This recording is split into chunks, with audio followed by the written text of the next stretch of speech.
Hello friends, इस video में हम आपको बताने वाले हैं स्विच केस स्टेटमेंट के बारे में। सी लैंग्वेज के अंदर स्विच केस स्टेटमेंट क्या होता है, हम इस पे चर्चा करेंगे। वीडियो स्टार्ट करने से पहले हमारी एक रिक्वेस्ट है कि यदि हमारे चैनल पर आप नए हैं तो चैनल को सब्सक्राइब करें और बेल आइकन को प्रेस करना ना भूलें। ये बहुत इंपॉर्टेंट टॉपिक है और वीडियो को अंत तक जरूर देखें, क्योंकि इस वीडियो में हम स्विच केस स्टेटमेंट पर आधारित 2-3 एग्जाम्पल कराने वाले हैं। ठीक है, तो चलिए वीडियो को स्टार्ट करते हैं। जैसा कि मैंने आपको बताया कि हमारा जो टॉपिक है स्विच स्टेटमेंट इन सी, तो हमने यहाँ पे स्विच केस स्टेटमेंट को डिफाइन किया है। The switch statement in C is an alternative to if else if ladder statement. इसका मतलब ये हो गया कि जो स्विच केस स्टेटमेंट होता है, इसको हम इफ एल्स इफ या जो लैडर इफ स्टेटमेंट होता है, जहाँ पे मल्टीपल इफ आते हैं या multiple if else if statement आते हैं, हम उसके जगह पे इसका इस्तेमाल कर सकते हैं। स्विच केस स्टेटमेंट हमको ये फैसिलिटी प्रोवाइड करता है कि हम स्विच केस स्टेटमेंट का यूज करते हुए डिफरेंट डिफरेंट टाइप की वैल्यू देके डिफरेंट डिफरेंट टाइप का ऑपरेशन परफॉर्म कर सकते हैं। मैं एक बार फिर से रिपीट कर दूं, स्विच केस स्टेटमेंट हमको ये फैसिलिटी प्रोवाइड करता है कि हम डिफरेंट डिफरेंट टाइप की वैल्यू देके, वेरिएबल एक ही रहेगा लेकिन उसी वेरिएबल को अलग अलग टाइम पे अलग अलग वैल्यू देके हम लोग डिफरेंट डिफरेंट टाइप का ऑपरेशन परफॉर्म कर सकते हैं। अभी तक क्या होता था कि हम एक प्रोग्राम बनाते थे जिसमें एक ऑपरेशन होता था, लेकिन स्विच केस स्टेटमेंट हमको ये फैसिलिटी प्रोवाइड करता है कि हम स्विच केस स्टेटमेंट का यूज करते हुए मल्टीपल ऑपरेशंस को मतलब मल्टीपल प्रोग्राम्स को हम एक ही प्रोग्राम में कंबाइन कर सकते हैं। तो जब मल्टीपल प्रोग्राम को हम एक ही प्रोग्राम में स्विच केस स्टेटमेंट की सहायता से कंबाइन कर सकते हैं, तो इसका मतलब ये हो गया कि मल्टीपल ऑपरेशंस को हम लोग एक ही बार में मल्टीपल ऑपरेशंस को परफॉर्म कर सकते हैं और उसके लिए हमको मल्टीपल वैल्यूज देनी पड़ेंगी। ठीक है, अलग अलग टाइम पे, एक ही टाइम पे नहीं, अलग अलग टाइम पे अलग अलग वैल्यू देंगे। अब जैसी वैल्यू देंगे वैसा ही ऑपरेशन स्विच केस स्टेटमेंट के थ्रू परफॉर्म किया जाएगा। ठीक है, आगे मैंने इस चीज को लिखा भी है। The switch statement in C is an alternative to if-else-if ladder statement which allows us to execute multiple operations। हमको ये फैसिलिटी प्रोवाइड करता है कि हम मल्टीपल ऑपरेशंस को एग्जीक्यूट कर सकते हैं for different possible values in a single variable. इसका मतलब ये हो गया कि हम एक ही वेरिएबल के अंदर अलग अलग टाइम पे अलग अलग वैल्यू देंगे, जैसी वैल्यू देंगे वैसा ऑपरेशन स्विच केस के थ्रू परफॉर्म किया जाएगा। Values of a single variable is called switch variable. मतलब स्विच केस के अंदर कुछ इसका, यहाँ पे देखिए मैंने स्विच केस का फ्लो चार्ट बनाया हुआ है। ठीक है, जहाँ पे ये जो एक्सप्रेशन लिखा हुआ है, यहाँ पे या तो एक्सप्रेशन होगा या तो कोई वेरिएबल की वैल्यू होगी, कोई वेरिएबल लिखा गया होगा। तो वो उस वेरिएबल की जब हम वैल्यू देंगे तो यहाँ पे देखिए अलग अलग केसेस दी गई हैं। ठीक है, अलग अलग cases, case 1, case 2, case 3, case n, ऐसे से मल्टीपल केसेस हम कर सकते हैं। फिर नीचे यहाँ पे देखिए लिखा है डिफॉल्ट। ठीक है, तो होता क्या है कि यहाँ पे जो भी वैल्यू देगी हर केस के सामने की वैल्यू से मैच कराया जाएगा। अगर मान लीजिए पहले केस के सामने की वैल्यू मैच की गई तो यहाँ पे पहला ऑपरेशन परफॉर्म करेगा और उसके बाद ब्रेक क्या करेगा, ब्रेक एक कीवर्ड होता है जिसके ऊपर हमने ऑलरेडी वीडियो बना रखा है, जो क्या करेगा, जो कंट्रोल होगा उस स्विच केस की बॉडी से बाहर कर देगा, यानी सीधे आके स्टॉप हो जाएगा।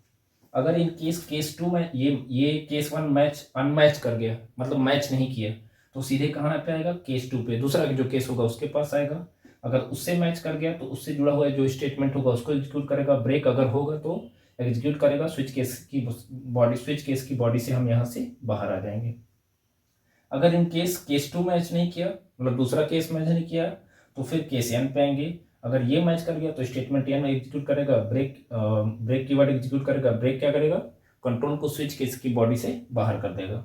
ठीक है, फिर उसके बाद अगर इन केस कोई मैच नहीं करता है और हमने in case default statement use किया है। अभी डिफॉल्ट क्या होता है इसके बारे में अलग से बताएंगे।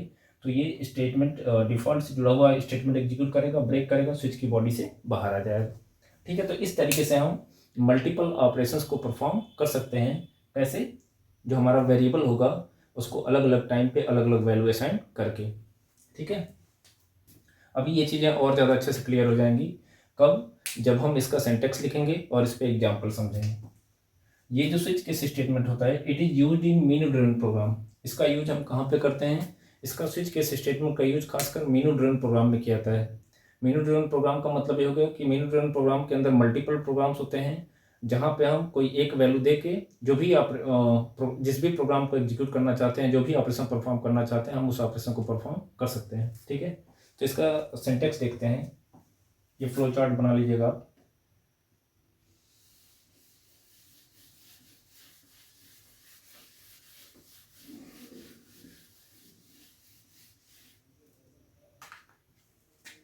अगर हम इसके सिंटैक्स की बात करें स्विच केस की, तो सबसे पहले क्या होता है, स्विच कीवर्ड।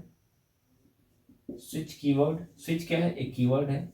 यहाँ पे एक्सप्रेशन होगा, एक्सप्रेशन हो सकता है या कोई वेरिएबल हो सकता है। स्विच केस की अपनी बॉडी होती है, इसके अंदर क्या होते हैं, केसेज होते हैं, है ना। केस क्या है, एक कीवर्ड है, स्पेस देके यहाँ पे कांस्टेंट वैल्यू होती है, कॉन्स्ट वैल वन, मतलब कांस्टेंट वैल्यू 1। ठीक है, फिर यहाँ पे क्या होगा, स्टेटमेंट होगा। जो भी स्टेटमेंट आप एग्जीक्यूट करना चाहते हैं आप राइट कर सकते हैं। यहाँ पे स्टेटमेंट की संख्या एक भी हो सकती, सिंगल भी हो सकती है, मल्टीपल भी हो सकती है। फिर उसके बाद क्या लिखेंगे हम, ब्रेक। ये जो ब्रेक होता है ये ऑप्शनल होता है। ऑप्शनल का मतलब ये हो गया कि हम इसका यूज करें या ना करें, ये प्रोग्राम के रिक्वायरमेंट के ऊपर डिपेंड करता है। फिर केस, फिर कॉन्स्ट वैल 2। ठीक है, फिर क्या होगा, स्टेटमेंट 2। यहाँ पे देखिए कॉलन है, ध्यान दीजिएगा। हर एक केस जो कांस्टेंट वैल्यू है उसके ठीक जस्ट बाद में हम कॉलन लगाए हैं, जबकि स्टेटमेंट के बाद हमने सेमी कॉलन लगाया हुआ है। ऐसे ऐसे हम मल्टीपल केसेज बना सकते हैं। फिर यहाँ पे कीवर्ड होता है डिफॉल्ट। ठीक है, डिफॉल्ट कीवर्ड भी क्या होता है, ऑप्शनल होता है। मतलब इसका भी यूज करेंगे कि नहीं करेंगे वो प्रोग्राम के रिक्वायरमेंट के ऊपर डिपेंड करता है। फिर डिफॉल्ट अगर होगा तो इससे जुड़ा हुआ स्टेटमेंट भी होगा और सेमी कॉलन। फिर हम इसके आगे भी क्या लगा सकते हैं, ब्रेक। ठीक है, ये स्विच केस की बॉडी हो गई, ये स्विच केस का पूरा सिंटैक्स हो गया। ठीक है, अब होगा क्या, ये जो एक्सप्रेशन यहाँ पे, जैसे मैंने कहा ना, स्विच केस का जो पैरेंथेसिस होगा, यहाँ पे एक्सप्रेशन भी हो सकता है, कोई वेरिएबल भी हो सकता है। अगर एक्सप्रेशन का मतलब इक्वेशन से है, अगर इक्वेशन होगा तो सॉल्व करने के बाद हमको वैल्यू मिलेगी, अगर वेरिएबल होगा तो हमको डायरेक्ट वैल्यू मिल जाएगी। ठीक है, तो यहाँ पे जो वैल्यू मिलेगी, जो भी वैल्यू मिलेगी, वह वैल्यू या तो इंटीजर होगी या तो कैरेक्टर होगी। कुछ रूल्स हैं स्विच केस से रिलेटेड, इनको भी आपको ध्यान में रखना है, ये अक्सर परीक्षाओं एग्जाम में पूछ लिए जाते हैं। मतलब यहाँ पे जो एक्सप्रेशन हम इवेल्युएट करेंगे, उस एक्सप्रेशन से हमको या तो इंटीजर वैल्यू मिलेगी या तो कैरेक्टर वैल्यू मिलेगी। ठीक है, अब अगर मान लीजिए यहाँ पे इंटीजर वैल्यू मिली, तो उस केस में होगा क्या, ये जो केसेज आपको दिख रहे हैं, केस कॉन्स्ट वैल 1, तो केस के सामने की जो वैल्यू होगी वो इंटीजर होनी चाहिए, तभी तो मैच करेगा। ऐसा अगर ऐसा हो गया इन केस कि यहाँ पे इंटीजर है, यहाँ पे कैरेक्टर है, यहाँ पे भी वैल्यू कैरेक्टर है, तो होगा क्या, मैच नहीं करेगा। तो उस केस में क्या होगा, अगर हमने एरर नहीं आएगा, अगर हमने यहाँ पे इंटीजर कर दिया, यहाँ पे इस केस के सामने की वैल्यू को मैंने क्या कर दिया, ऐसा सिंगल कोट्स में ए कर दिया, कैरेक्टर कर दिया, है ना, इस तरीके से मैंने कर दिया। ये जो कांस्टेंट वैल्यू है, ये भी एक प्रकार का कांस्टेंट है। मैंने कांस्ट वैल्यू इसलिए लिखा है क्योंकि हम यहाँ पे केस के आगे वेरिएबल का यूज नहीं कर सकते। अगर कहीं वेरिएबल का यूज किया गया है तो वो सिंटैक्स एरर है। ठीक है, तो ये जो कांस्टेंट वैल्यू होगी या तो कैरेक्टर होगा या तो इंटीजर होगा। इसके अलावा फ्लोट, डबल या लॉन्ग डबल, अगर इस टाइप की कांस्टेंट वैल्यू का यूज केस के सामने किया गया है तो उस केस में सिंटैक्स एरर आएगा। इसका मतलब ये हो गया कि ये जो तीनों टाइप हैं, ये इन तीनों टाइप का यूज स्विच केस के अंदर नहीं किया जाता। तो ये अक्सर एग्जाम में पूछ लिया जाता है कि which of the following can not be used in A switch case statement, निम्न में से कौन सा ऐसा वैल्यू है जिसका यूज हम स्विच केस के अंदर नहीं कर सकते। तो फ्लोट, डबल और लॉन्ग डबल, इसका यूज हम नहीं कर सकते। इसका मतलब ये हो गया कि ये जो केस के सामने वैल्यू होगी वो या तो इंटीजर होगा या तो कैरेक्टर होगा। तो हम आपको ये बता रहे थे कि अगर इन केस यहाँ पे इंटीजर हो गया, यहाँ पे जितने भी केसेस दी गई हैं सबके आगे कैरेक्टर कांस्टेंट होगा, तो उस केस में क्या होगा कि ना यहाँ का मैच करेगा ना इसके सामने का मैच करेगा। और उस इन केस अगर हमने प्रोग्राम के अंदर डिफॉल्ट स्टेटमेंट का यूज किया है, सॉरी स्विच केस के अंदर डिफॉल्ट का यूज किया है, तो उस केस में होगा क्या, मतलब किसी केस के सामने की वैल्यू तो मैच किया नहीं क्योंकि यहाँ पे इंटीजर था, बाकी सारे केसेज के अंदर कैरेक्टर कांस्टेंट था। तो उस केस में अगर डिफॉल्ट होगा तो उससे जुड़ा हुआ स्टेटमेंट एग्जीक्यूट कर जाएगा, और ब्रेक अगर होगा तो ठीक है, ब्रेक होगा तो ब्रेक को भी एग्जीक्यूट करेगा और बॉडी से बाहर आ जाएगा। ठीक है, ये तो पहला केस हो गया। दूसरा केस समझ लीजिए कि अगर इन केस यहाँ पे इंटीजर वैल्यू मिल गई 1 और केस कांस्टेंट की वैल्यू भी क्या है, इंटीजर है, मतलब यहाँ पे भी इंटीजर है, यहाँ पे भी इंटीजर है, यहाँ पे भी केस कांस्टेंट, केस के सामने जो कांस्टेंट वैल्यू होगी मैंने मान लिया कि 1 है, यहाँ पे 2 है।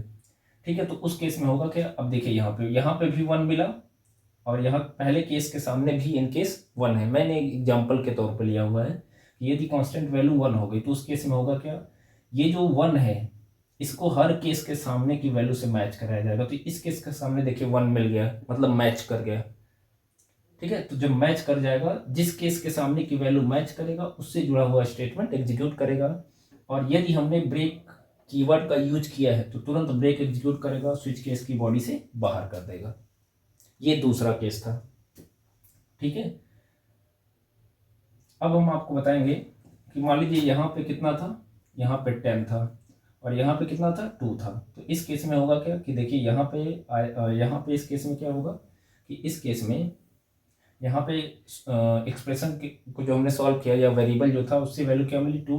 तो इस केस के सामने देखिए 10 है, तो 10 मैच नहीं किया। तो जब मैच नहीं करेगा तो क्या करेगा, सीधे जंप करके अगले केस पे चला जाएगा, नेक्स्ट केस पे। इसके सामने देखिए, इस केस के सामने जो कांस्टेंट वैल्यू थी वो कितनी थी, 2 थी। तो मतलब इस सेकंड वाला जो केस है इसके सामने की वैल्यू मैच कर गया, स्टेटमेंट को एग्जीक्यूट करेगा। अब देखिए यहाँ पे हमने ब्रेक कीवर्ड का यूज नहीं किया है, तो अगर ब्रेक कीवर्ड का यूज आपने नहीं किया है कहीं पे भी किसी भी केस के अंदर, तो होगा क्या, जिस केस के सामने की वैल्यू मैच करेगा उसके बाद, बात समझिएगा, जिस केस के सामने की वैल्यू मैच की, जैसे यहाँ पे मैच किया तो इस स्टेटमेंट को तो एग्जीक्यूट करेगा ही करेगा। मतलब जिस केस के सामने की वैल्यू मैच किया उस केस से जुड़ा हुआ स्टेटमेंट तो एग्जीक्यूट करेगा ही करेगा। उसके बाद जितने केसेज होंगे इंक्लूडिंग डिफॉल्ट स्टेटमेंट, सारे के सारे स्टेटमेंट को एग्जीक्यूट करेगा। इसीलिए इसको स्विच के इस फीचर को फॉल थ्रू कहा जाता है। फॉल थ्रू मतलब जहां से मैच कर गया उसके बाद से, अगर ब्रेक हमने नहीं यूज किया है। ठीक है, अभी इस पे आधारित भी अलग अलग एग्जांपल कराएंगे। अगर हमने ब्रेक कीवर्ड का यूज नहीं किया है तो जिस केस के सामने की वैल्यू मैच किया है उससे जुड़ा हुआ स्टेटमेंट तो एग्जीक्यूट करेगा ही करेगा। उसके अलावा जितने केसेज होंगे, जितने केसेज के और जितने भी स्टेटमेंट होंगे, यहाँ तक कि अगर डिफॉल्ट भी होगा, सबसे जुड़े हुए स्टेटमेंट एग्जीक्यूट कर जाएंगे। कब, जब हम ब्रेक का यूज नहीं करेंगे। जैसा कि मैं आपको बता दिया हूँ, ब्रेक ऑप्शनल होता है, हम यूज करें या ना करें वो हमारे रिक्वायरमेंट के ऊपर डिपेंड करता है, प्रोग्राम के रिक्वायरमेंट के ऊपर। ठीक है, अब इन केस, ये तो हमने आपको पहले ही बता दिया कि अगर किसी केस के सामने की वैल्यू मैच नहीं किया है और हमने डिफॉल्ट का यूज किया है तो उस केस में डिफॉल्ट से जुड़ा हुआ स्टेटमेंट एग्जीक्यूट करेगा। ठीक है, एक सिनेरियो ये भी हो सकता है कि जैसा कि मैंने आपको बताया कि यदि डिफॉल्ट नहीं होगा और किसी केस के सामने की वैल्यू मैच नहीं किया। ठीक है, मैं एक केस और आपको बता रहा हूँ, इन केस डिफॉल्ट भी नहीं है, ये भी नहीं है, और किसी केस के सामने की वैल्यू मैच भी नहीं कर रहा है। जैसे मैंने यहाँ पे 100 कर दिया, तो इस केस में देखिए, इस केस के साथ, सॉरी, ठीक है, यहाँ पे एक्सप्रेशन में 2 मिला, इस केस के सामने क्या है, 100, इस तो 100 से फिर अगले केस पे आएगा और इसके सामने मैंने कितना किया, 20। तो किसी केस के सामने की वैल्यू मैच नहीं किया और हम ये मान के चल रहे हैं कि डिफॉल्ट का भी यूज हमने नहीं किया है, तो उस केस में होगा क्या, ब्लैंक स्क्रीन आउटपुट आएगा, मतलब आउटपुट में हमको कुछ नहीं मिलेगा। ठीक है, तो ये जो अलग अलग सिनेरियो हमने आपको बताया है, इस पे आधारित अलग अलग एग्जाम्पल हम आपको बता दें तो ज़्यादा कॉन्सेप्ट क्लियर हो जाएगा। ठीक है, इसको नोट कर लीजिएगा वीडियो को पॉज करके।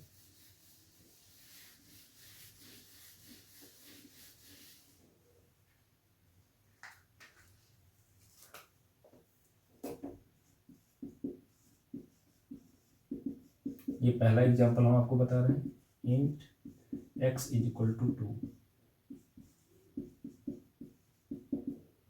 स्विच यहाँ पे x, ठीक है, केस 1, यहाँ मैं लिख लिख देता हूँ printf केस 1 स्लैश n। अभी क्या कर रहा हूँ मैं कि हमने डिफ़ॉल्ट का यूज नहीं किया है। ये पहला केस हम आपको बताते हैं, केस 2 स्लैश n। फिर केस 3, सॉरी केस और कांस्टेंट वैल्यू के बीच में स्पेस होगा, उसके बाद सेमीकोलन, केस 3।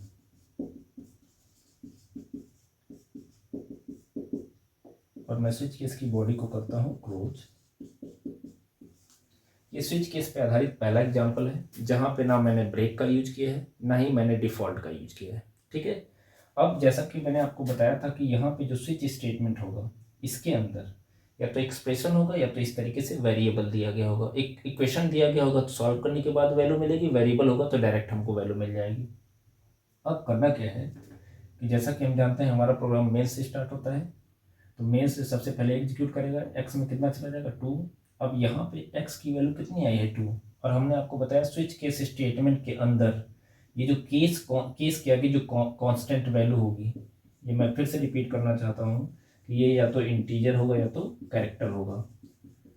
अगर इस कांस्टेंट वैल्यू की जगह पे किसी वेरिएबल का यूज किया गया जैसे केस ए, तो ये एरर करेगा, एरर शो करेगा इसकी वजह से। इसका मतलब ये हो गया कि यहाँ पे हम जब भी यूज करेंगे या वो कांस्टेंट वैल्यू ही होगी।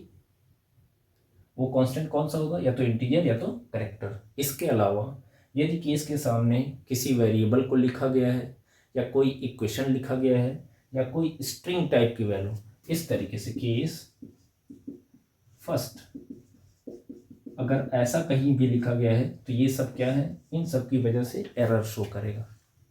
यहाँ पे आप कोई इक्वेशन भी नहीं लिख सकते हो, ये चीज़ नोटिस करिएगा, है ना। ये चीज़ ये पॉइंट बहुत इंपॉर्टेंट है कि केस के सामने जो वैल्यू होगी वो या तो कांस्टेंट ही होगा या तो फिक्स है, लेकिन कांस्टेंट में कौन सा, या तो इंटीजर या तो कैरेक्टर। ठीक है, तो आई होप ये समझ में आ गया होगा आपको। तो एक्स की वैल्यू कितनी हो गई, एक्स की वैल्यू यहाँ पे 2 है, तो अब होगा क्या, सबसे पहले ये जो पहला केस लिखा गया है इस केस पे आएगा। ठीक है, केस क्या है, कीवर्ड है। अब यहाँ पे जो वैल्यू है ये 1 है, तो मैच नहीं किया, तो जब मैच नहीं करेगा सीधे अगले केस पे जंप कर जाएगा, कंट्रोल अगले केस पे ट्रांसफर हो जाएगा। इस केस के सामने 2 मिल गया, मतलब मैच कर गया। तो अब होगा क्या, ये प्रिंटफ एग्जीक्यूट कर जाएगा, मतलब जिस केस के सामने की वैल्यू मैच किया उससे जुड़ा हुआ स्टेटमेंट तो एग्जीक्यूट करेगा ही करेगा, मतलब केस 2। आउटपुट में क्या आएगा, आउटपुट में आएगा आपका केस 2। अब इसके बाद क्या होगा, जितने केसेज होंगे इसके 2 के नीचे की बात करो, जितने केसेज होंगे, अगर इन केस डिफ़ॉल्ट भी होगा, क्योंकि हमने ब्रेक का यूज नहीं किया है, तो उस केस में होगा क्या, ये प्रिंटर मतलब केस 3 यहाँ मैच नहीं किया, लेकिन इसके बावजूद केस 2 को प्रिंट करने के बाद जितने भी केसेज होंगे उनसे जुड़े हुए स्टेटमेंट एग्जीक्यूट करेंगे।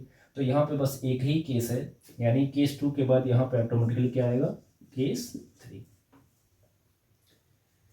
ठीक है, यानी आपको आउटपुट में क्या मिलेगा, केस 2 और केस 3। समझ में आ गया। अब अगर इन केस इस प्रोग्राम को सिस्टम पे राइट करा के रन करा के देख लीजिएगा, आपको यही आउटपुट मिलेगा। इन केस अगर हमने डिफ़ॉल्ट लिखा होता, चलिए हम डिफ़ॉल्ट को भी लिख लेते हैं, ये दूसरा एग्जांपल है। डिफ़ॉल्ट के बाद कॉलन लगाना मत भूलिएगा, प्रिंटफ डिफ़ॉल्ट केस।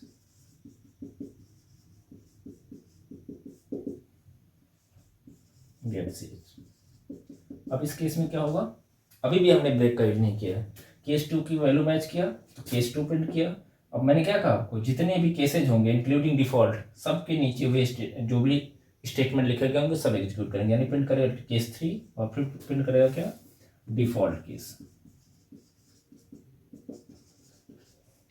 ठीक है,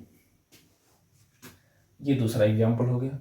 अब हम आपको एक चीज़ और बताते हैं कि अगर इन केस हमने क्या किया, हर केस के नीचे ब्रेक लगा लिया, इस तरीके से यहाँ पे भी ब्रेक हो गया, यहाँ पे भी ब्रेक हो गया, और यहाँ पे स्पेस नहीं है तो मैं यहाँ पे ब्रेक लगा लेता हूँ। ये ब्रेक कहाँ है, सेमीकोलन के बाद लिखा है, तो इसका मतलब ये हो गया कि ये जो ब्रेक है इस प्रिंटफ के, मतलब केस 3 के नीचे प्रिंटफ है, इसी के नीचे आपको ब्रेक लिखना है। ध्यान दीजिएगा, केस 3 के बाद प्रिंटफ, प्रिंटफ के बाद ब्रेक, जगह नहीं है इसलिए मैंने यहाँ पे मेंशन कर दिया सेमी कॉलन के बाद। अगर आप ऐसे भी लिख देंगे तब भी वर्क करेगा, कोई प्रॉब्लम नहीं आएगी। फिर हम क्या करते हैं, लास्ट में जो डिफ़ॉल्ट है उसके नीचे भी मैं ब्रेक कर देता हूँ, गेट ch। ठीक है, अब देखिए क्या होगा, अभी भी यहाँ पे हम 2 ही रख रहे हैं। चलिए इस बार हम 1 कर देते हैं, या इस बार चलिए 3 कर देते हैं।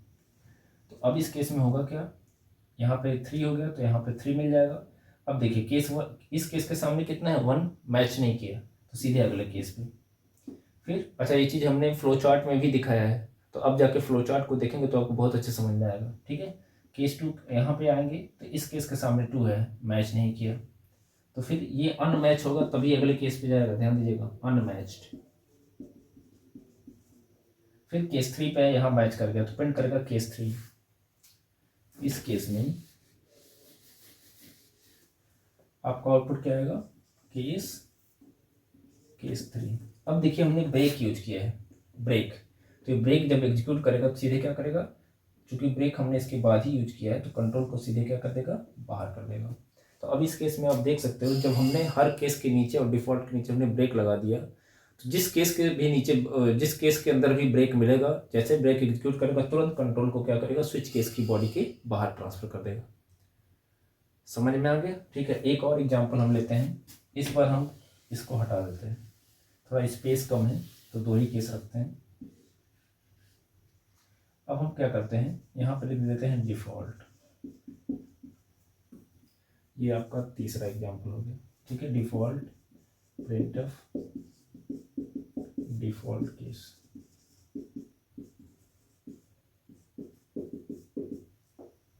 Break get ch।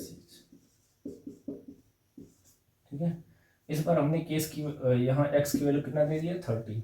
अब इस केस में देखिए यहाँ पे x क्या है, 30, इसके के सामने कितना है, 1, मैच नहीं किया। फिर सीधे अगले केस पे, इस केस के सामने कितना है, 2, मैच नहीं किया। फिर अगले, अब चूंकि अब कोई केस है ही नहीं, लेकिन हमने नीचे डिफ़ॉल्ट का भी यूज किया है, तो जब डिफ़ॉल्ट का यूज किए हैं तो इस केस में आउटपुट क्या आएगा, इस केस में आउटपुट आएगा आपका डिफ़ॉल्ट केस। बस, तो डिफ़ॉल्ट कब एग्जीक्यूट कर रहा है, एक तो तब एग्जीक्यूट करेगा जब हम ब्रेक नहीं लगाएंगे। दूसरा सिनेरियो क्या होगा डिफ़ॉल्ट के एग्जीक्यूट करने का, दूसरा सिनेरियो ये होगा कि जब हमने एक ऐसी वैल्यू हमको मिल गई जो किसी केस के सामने की वैल्यू से मैच नहीं किया, तो उस केस में जो डिफ़ॉल्ट के से जुड़ा हुआ स्टेटमेंट होगा वो एग्जीक्यूट करेगा, अगर हमने डिफ़ॉल्ट का यूज किया है तो। अगर नहीं यूज किया है तो फिर आउटपुट में क्या आएगा, ब्लैंक स्क्रीन। तो इसको भी आप सिस्टम पे राइट करके रन करके देख लीजिएगा, आउटपुट आपको क्या मिलेगा, डिफ़ॉल्ट केस। और जो चौथा एग्जाम्पल मैं आपको दे रहा हूँ, अगर इन केस हमने ब्रेक का यूज नहीं किया होता, ठीक है, अगर इन केस हमने ब्रेक का यूज नहीं किया होता, जैसा कि आप देख सकते हो कि मैंने यहाँ पे ब्रेक कीवर्ड का यूज नहीं किया है, तो उस केस में होता क्या, चूंकि किसी केस के सामने की वैल्यू मैच नहीं कर रही, तो इस केस में आउटपुट क्या आएगा, इस केस में आउटपुट आएगा आपका ब्लैंक स्क्रीन। इस केस में आउटपुट आपका क्या आएगा, ब्लैंक स्क्रीन। ठीक है, ये आपका हो गया चौथा एग्जाम्पल, फोर्थ नहीं बल्कि 5th एग्जाम्पल हो गया।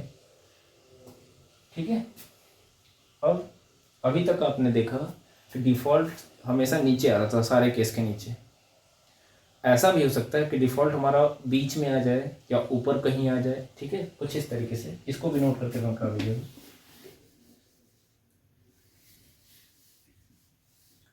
जैसे मैंने लिख दिया डिफ़ॉल्ट को पहले, डिफ़ॉल्ट printf, मैंने लिख दिया हेलो। ठीक है, फिर लिखता हूँ case 1 printf case first /n, फिर केस 2, यहाँ डैश नहीं रहेगा, printf केस 2 /n।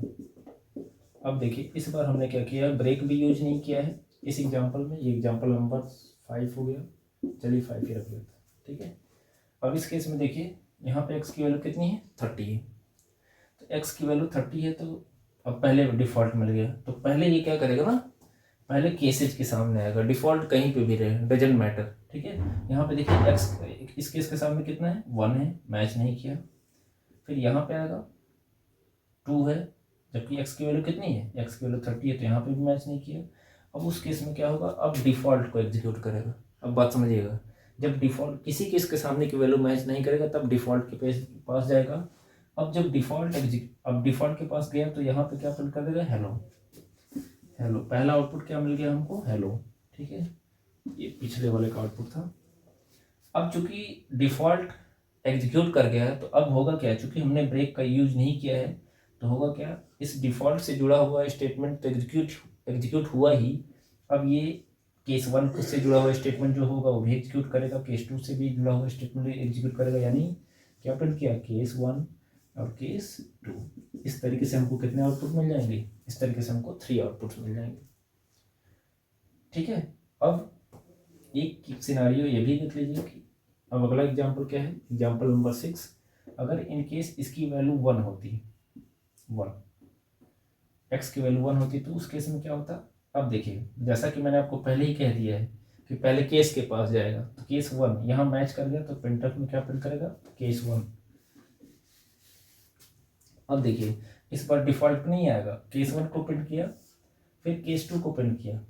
क्योंकि ब्रेक नहीं है तो इस केस के सामने 1 मैच कर गया तो ये प्रिंटअप तो एग्जीक्यूट करेगा ही करेगा। क्योंकि हमने ब्रेक का यूज नहीं किया है इसलिए केस 2 को भी प्रिंट कर देगा। तो इस केस में अब यहाँ डिफ़ॉल्ट के पास नहीं जाएगा। डिफ़ॉल्ट के पास तब जाता जब किसी केस के सामने की वैल्यू मैच नहीं करता, ठीक है। तो इस केस में आपको आउटपुट कितना आएगा, केस 2।